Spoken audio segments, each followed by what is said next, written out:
Why avoidants avoid kissing empaths? The avoidance worst fear. Imagine being closer to someone in a single second than you have allowed yourself to be in months. Imagine feeling a wall you've spent years building suddenly crack, not because someone forced their way through it, but because for one brief moment you stopped guarding the gate.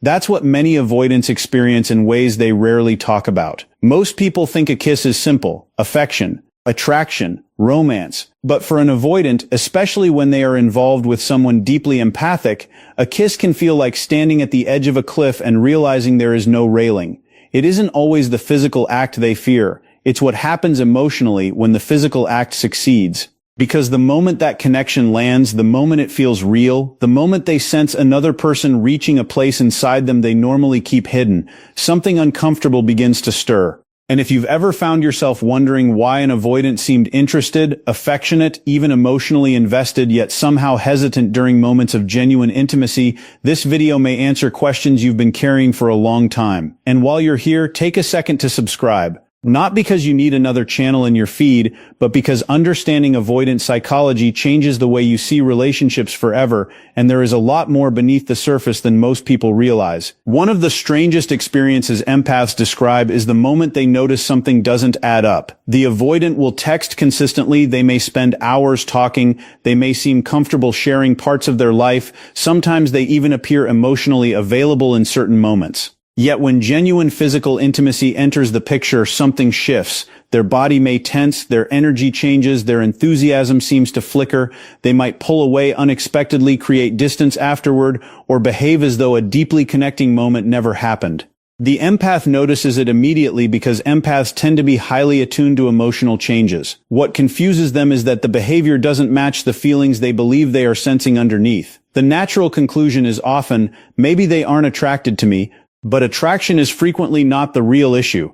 In many cases, the avoidant is wrestling with something far more complicated. What looks like rejection from the outside can actually be fear from the inside. Fear disguised as distance, fear disguised as indifference, fear disguised as confusion. The empath sees withdrawal and assumes a lack of feeling. The avoidant feels overwhelming emotion and responds by creating space.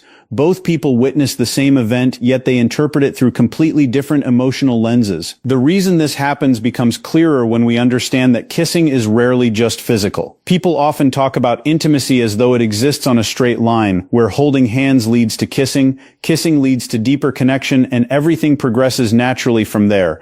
But emotionally, intimacy is much more layered. A kiss isn't simply two people touching, it involves eye contact, presence, vulnerability, anticipation, and emotional openness. For a few moments, defenses become harder to maintain, masks become harder to wear. The distance an avoidant carefully manages between themselves and others can suddenly shrink. This is why some avoidants can appear more comfortable with certain forms of physical affection than with a kiss that carries emotional meaning. The physical sensation itself may not be the problem. The problem is what the moment represents. A meaningful kiss has a way of confirming things. It confirms attraction, it confirms attachment, it confirms that another person matters. And for someone whose nervous system associates closeness with risk, those confirmations can feel surprisingly threatening. The closer the emotional bond becomes, the harder it becomes to pretend that vulnerability isn't involved. A kiss has the power to make feelings undeniable, and that is exactly where many avoidants begin to feel exposed. What makes this dynamic even stronger is the nature of the empath themselves. Empaths don't merely interact with people, they experience people. They pay attention to emotional currents most others overlook. They notice subtle changes in tone, body language, facial expressions, and energy. They naturally move toward emotional depth rather than away from it. While this quality can create beautiful connection, it can also feel incredibly intense to an avoidant. From the avoidant's perspective, being around an empath can sometimes feel like standing under a spotlight. Not because the empath is trying to analyze them, but because the empath notices things they hoped would remain unseen. The avoidant may feel understood before they are ready to be understood. They may feel emotionally visible before they have consciously chosen to reveal themselves. This creates a strange paradox. Part of them longs for that understanding. Part of them feels terrified by it. The empath's warmth, curiosity, and emotional presence can activate desires for connection that the avoidant has spent years suppressing. And the stronger those desires become, the more their protective instincts begin to activate. The very thing they crave starts feeling like the very thing they need to escape. This leads us directly to one of the biggest misunderstandings in avoidant psychology. Most people assume an avoidant's greatest fear is rejection. It sounds logical. After all, everyone dislikes rejection. But many avoidants are actually more frightened of dependency than rejection. Rejection hurts, dependency feels dangerous. Somewhere deep within their emotional blueprint exists a belief that needing someone creates vulnerability, and vulnerability creates risk. So when a relationship begins feeling emotionally significant, alarm bells start ringing. A kiss, especially one shared with an empath who offers genuine emotional presence, can symbolize much more than affection. It can symbolize attachment. It can symbolize emotional investment. It can symbolize the possibility that another person is becoming important enough to affect them. And that realization can feel overwhelming. Because if someone matters, losing them could hurt. If someone matters, their opinions carry weight. If someone matters, emotional independence becomes harder to maintain. The avoidance nervous system often interprets this growing connection as a threat to autonomy rather than a source of security. That's why what looks like a simple romantic moment can trigger a surprisingly complex internal reaction. Beneath the surface, the avoidant is not merely deciding whether they want closeness. They are wrestling with a much deeper question they rarely say out loud: what happens if I let myself need this person? And for many avoidants, that question touches the very fear they have spent their entire lives trying to outrun. And this is where something fascinating begins to happen beneath the surface. Most avoidants do not consciously sit down and decide to create distance. They do not usually think, this person is getting too close, so I need to pull away. Instead, the process often starts long before conscious thought enters the picture. Deep inside, their nervous system acts like an alarm system that was programmed years ago. The problem is that the alarm does not always distinguish between danger and intimacy. To an empath, a moment of closeness may feel comforting, healing, or exciting. To an avoidant, the exact same moment can create an invisible sense of pressure. Their chest may feel tight. Their thoughts may become scattered. They may suddenly crave space without fully understanding why. The emotional discomfort appears first, and the explanation comes later. This is why many avoidants struggle to explain their behavior when questioned. They are often responding to feelings they have not yet translated into words. A meaningful kiss can activate this alarm system because it creates emotional proximity, it forces presence, it makes connection impossible to ignore. And once that connection is felt deeply enough, the nervous system may begin searching for relief. Not relief from the person necessarily, but relief from the vulnerability the person awakens. This is why an avoidant can seem genuinely happy during an intimate moment and strangely distant shortly afterward. The shift is not always a calculated choice.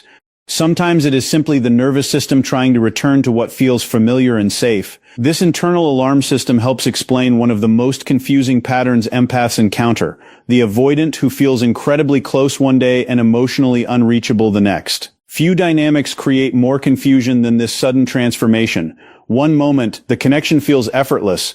Conversations flow naturally. Affection appears genuine. The avoidant seems present, engaged, and emotionally available. Then, almost without warning, everything changes. Messages become shorter. Warmth becomes harder to find. The emotional energy that felt so accessible suddenly disappears behind a wall. To the empath, this shift feels personal. It feels like something went wrong. It feels as though the connection they experienced could not possibly have been real. But from the avoidance perspective, a different process is unfolding.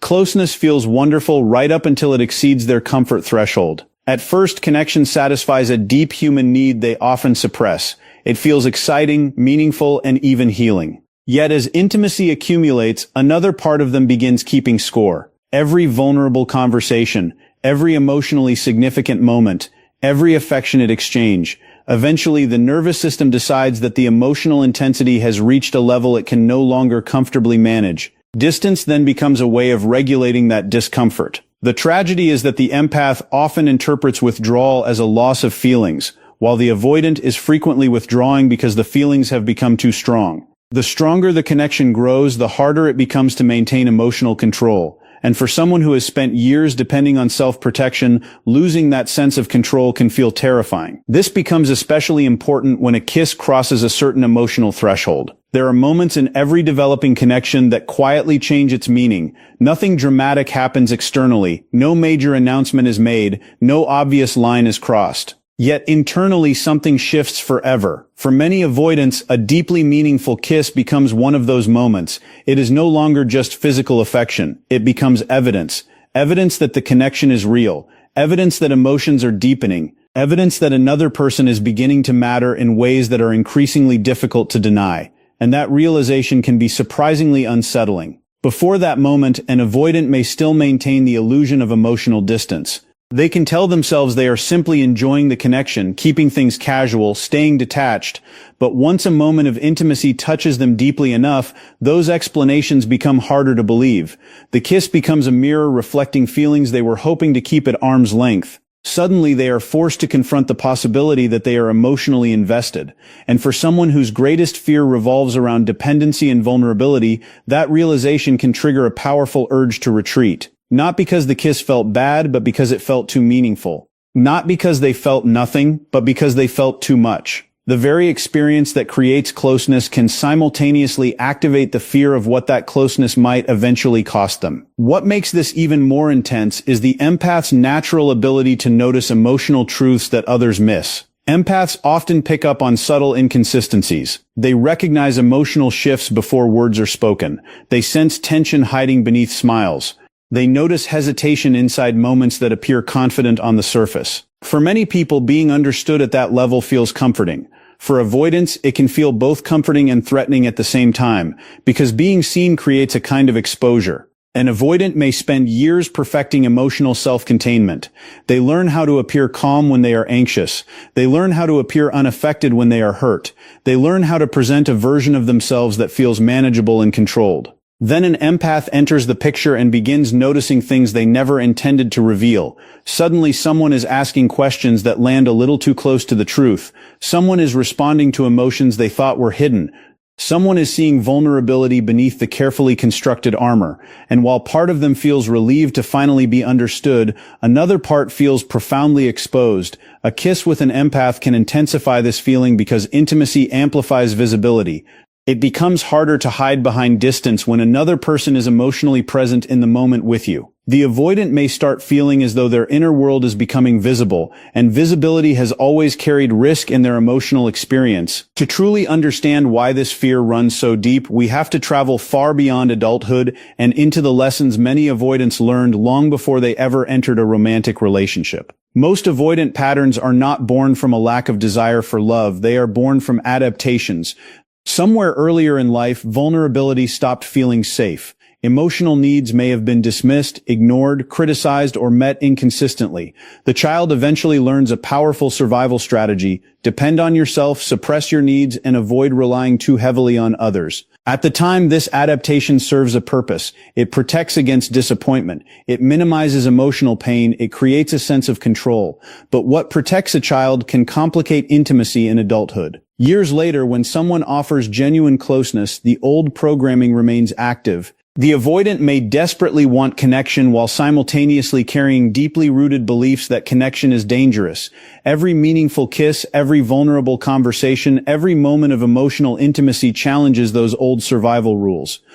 The conflict becomes exhausting because two opposing desires are fighting for dominance inside the same person. One part longs to move closer, another part insists that closeness leads to danger. And until that internal battle is understood, many avoidants continue responding to intimacy not through the lens of the present relationship, but through emotional lessons they learned long ago. The empath sees today's behavior. The avoidant feels yesterday's fears. And that difference explains far more than most people realize. As those old emotional lessons continue operating beneath the surface, something else begins to emerge that many people never fully understand. Avoidants often appear most comfortable when affection remains emotionally lightweight. A playful touch, casual flirting, or moments of physical closeness that carry little emotional expectation can feel manageable. There is room to enjoy the experience without confronting what it means. The connection exists, but it has not yet demanded anything deeper. This is why some avoidants can seem surprisingly affectionate during the early stages of a relationship. The emotional stakes still feel low enough for their defenses to remain quiet. But the moment affection starts carrying significance, everything changes. The moment a kiss begins representing commitment rather than chemistry, attachment rather than attraction, emotional investment rather than excitement, the avoidant's internal experience shifts. What once felt easy now feels loaded with meaning. Suddenly, every interaction seems connected to a future they are not sure they are ready to face. The physical act itself has not changed, the emotional weight attached to it has. This is why empaths often feel confused when an avoidant becomes more distant, precisely when the relationship appears to be progressing. They assume deeper connection should create greater comfort. Yet for the avoidant, deeper connection often creates greater emotional exposure. The closer the relationship gets to becoming truly important, the harder it becomes to maintain the illusion that nothing significant is at stake. And beneath all of this sits a fear that runs even deeper than dependency. Many avoidants are terrified of being truly known, not admired, not desired, not appreciated, known. There is a profound difference. Being admired allows a person to remain partially hidden. Being known requires the opposite. It requires allowing someone to see the insecurities, fears, contradictions, wounds, and unmet needs that exist behind the image presented to the world. For someone who has spent years surviving through emotional self-protection, that level of visibility can feel incredibly vulnerable. A meaningful kiss often becomes part of this experience because intimacy removes distance. It narrows the space between two people physically, emotionally, and psychologically. In those moments, an avoidant may feel a strange sense of exposure that is difficult to explain. It is not simply that another person is looking at them, it is the feeling that another person might actually see them, the parts they have carefully hidden, the fears they rarely admit, the needs they prefer not to acknowledge. Empaths often have a unique ability to create this experience because they naturally seek authenticity. They are not satisfied with surface-level connection. They want to understand the person beneath the mask. And while that desire can be beautiful, it can also awaken some of the deepest fears an avoidant carries, because once someone truly sees you, there is no easy way to retreat back into anonymity. The relationship becomes real in a way that can no longer be controlled through emotional distance alone. Unfortunately, this is where a painful cycle often begins between avoidants and empaths. The empath notices distance and naturally moves toward connection. They ask questions, they seek clarity, they try to repair what feels broken. Their intentions are usually loving. They are trying to restore closeness, not create pressure. But from the avoidance perspective, the pursuit itself can feel overwhelming. The more the empath reaches for reassurance, the more the avoidant feels their emotional space shrinking. The more the empath seeks answers, the more the avoidant feels compelled to escape the discomfort they are already struggling to manage. Neither person is trying to hurt the other, both are responding to fear. The empath fears disconnection, the avoidant fears engulfment. The empath moves closer to feel secure, the avoidant moves away to feel secure. And the tragedy is that each person's attempt to create safety accidentally intensifies the other person's insecurity. This dynamic often becomes especially noticeable after moments of intimacy. A meaningful kiss creates closeness. The empath naturally leans into that closeness. The avoidant suddenly feels the emotional intensity rising and begins creating distance. The empath interprets the distance as rejection and pursues reassurance. The avoidant experiences that pursuit as pressure and withdraws further. What started as a beautiful moment of connection slowly transforms into a cycle neither person intended to create, and unless both people understand the emotional forces driving their behavior, the cycle can repeat endlessly. Yet perhaps the most heartbreaking part of avoidant psychology is the internal battle nobody else gets to see. From the outside, the avoidant may appear detached, indifferent, or emotionally unavailable, but appearances can be incredibly misleading. Inside, many avoidants are fighting a war between two powerful desires. One part of them desperately wants connection. They want love. They want closeness. They want the comfort of knowing someone understands them and chooses them. They want the same emotional security every human being longs for. But another part of them remains convinced that emotional dependence is dangerous. This creates an exhausting contradiction. They move toward connection because they crave it. Then they retreat because they fear it. They open up because they want intimacy. Then they close down because intimacy feels overwhelming. A kiss with someone they genuinely care about can amplify this conflict dramatically. For a brief moment, the walls disappear. The emotional truth becomes undeniable. They feel the connection they have been trying not to feel. They experience the closeness they secretly desire. And then the protective part of them awakens, reminding them of every reason vulnerability once felt unsafe. What follows is often not a lack of feeling but a collision between desire and fear. The tragedy is that people on the outside usually witness only the withdrawal, never the struggle that caused it. And this hidden struggle explains something that leaves countless empaths confused long after the avoidant has stepped away. Distance does not always erase attachment. In fact, for many avoidants, emotional clarity arrives only after distance has been created. While intimacy activates fear, separation often calms it. Once the immediate pressure of vulnerability fades, the avoidant can finally reconnect with feelings that felt overwhelming in the moment. Suddenly they begin thinking about the person they withdrew from. Memories return. Affection resurfaces. The connection they seemed uncertain about becomes easier to acknowledge. This is why so many avoidants appear to miss someone after creating distance. It is not necessarily because the relationship changed, it is because the emotional environment changed. When closeness is present, fear often dominates awareness. When space is present, desire becomes easier to access. The paradox is painful. The very distance that hurts the empath can temporarily soothe the avoidant. And within that space, they may find themselves longing for the connection they previously struggled to tolerate. This does not mean every avoidant returns, nor does it mean every withdrawal is proof of hidden love, but it does reveal something important. The story is often far more complicated than it appears on the surface. What looks like indifference may actually be emotional conflict. What looks like certainty may actually be confusion. And what looks like a loss of feeling may sometimes be the result of feelings that became too powerful to comfortably hold. That is why understanding the avoidance experience requires looking beyond behavior alone and into the fears, contradictions, and invisible battles that behavior is trying to manage. And this brings us to one of the most important distinctions anyone can understand about avoidant behavior. Fear and lack of love are not the same thing. They can look similar from the outside, but psychologically they are very different experiences. This is where many empaths become trapped in confusion because they try to judge the avoidance feelings solely by their actions. When distance appears, they assume affection disappeared. When hesitation appears, they assume attraction faded. When intimacy becomes inconsistent, they assume the connection was never meaningful in the first place. Yet human beings are far more complicated than that. People do not always behave in alignment with what they feel. Fear has a remarkable ability to distort behavior. It can cause someone to run from opportunities they desperately want. It can convince them that safety exists in isolation when what they truly need is connection. It can transform vulnerability into perceived danger. This does not excuse unhealthy behavior, nor does it mean every avoidant secretly harbors deep feelings.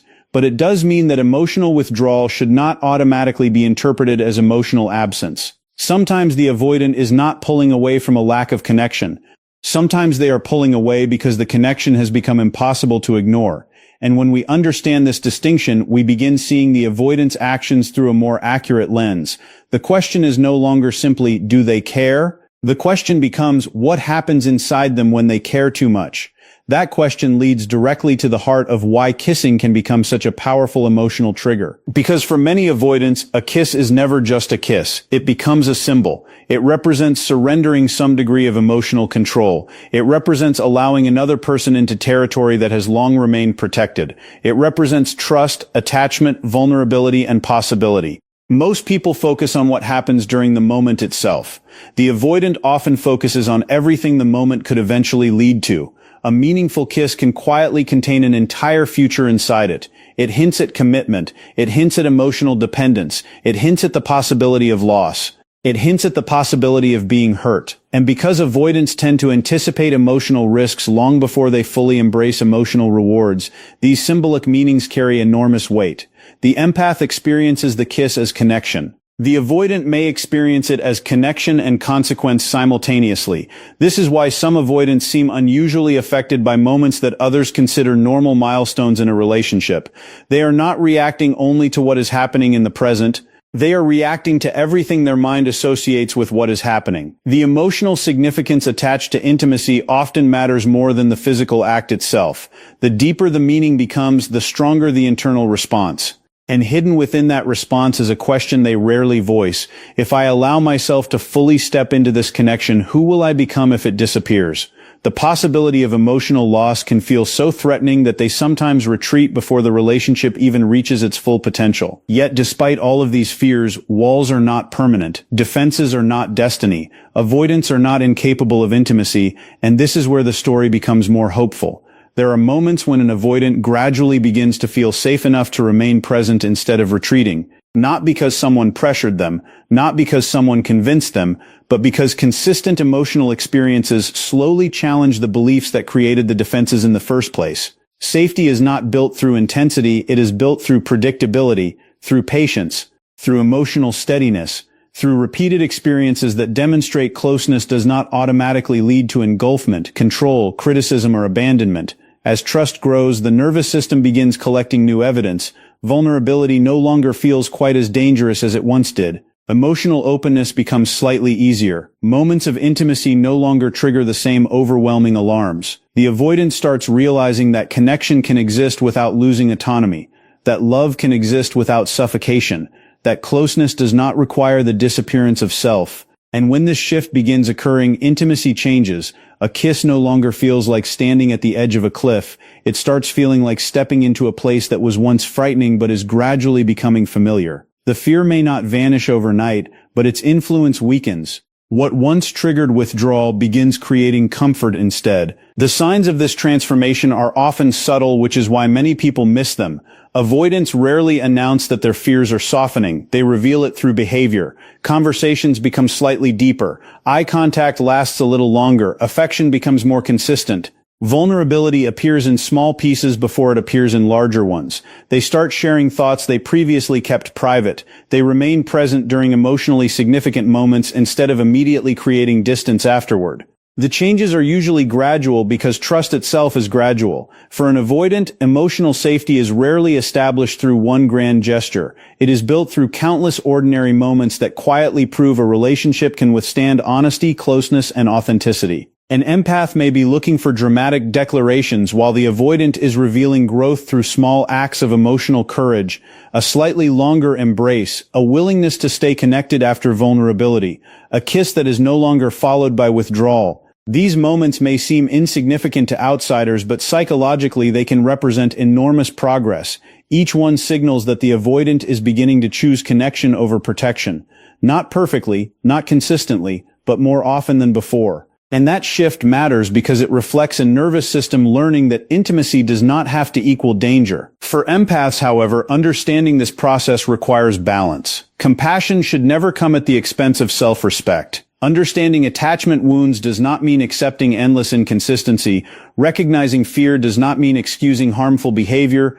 One of the most important lessons an empath can learn is that understanding another person's psychology is different from carrying responsibility for their healing. You can appreciate why someone struggles with intimacy without sacrificing your own emotional well-being. You can recognize their fears without abandoning your needs. Healthy empathy allows room for both compassion and boundaries, and this distinction becomes crucial because many empaths become so focused on understanding the avoidant that they lose sight of themselves. They spend months or years trying to decode behavior, searching for proof of hidden feelings, hoping that enough patience will eventually transform fear into stability. Sometimes growth happens, sometimes it doesn't. The important thing is remembering that love should not require abandoning your own emotional reality. Understanding the avoidant's inner world can create clarity, but clarity should always serve wisdom rather than self-sacrifice. And ultimately, this brings us back to the question hidden inside the title of this video. What is the avoidant's worst fear? Is it kissing? Is it intimacy? Is it commitment? Not exactly. Those things are merely doorways. The deeper fear lies in what they awaken. A meaningful kiss has the power to dissolve distance, even if only for a moment. It has the power to expose longing that has been buried for years. It has the power to reveal needs that were taught to stay hidden. It has the power to remind the avoidant that beneath every defense, every wall, every strategy of self-protection, there is still a human being who wants connection. And that realization can feel terrifying because it challenges the identity they have spent so long constructing. The worst fear is not the kiss itself. The worst fear is discovering how deeply they want what the kiss represents. Because once that desire becomes undeniable, they can no longer pretend they are untouched by love. They can no longer fully hide from vulnerability. They can no longer escape the truth that the connection they fear may also be the connection they secretly long for. And that is the paradox at the center of avoidant psychology. The thing they run from is often the very thing their heart has been searching for all along.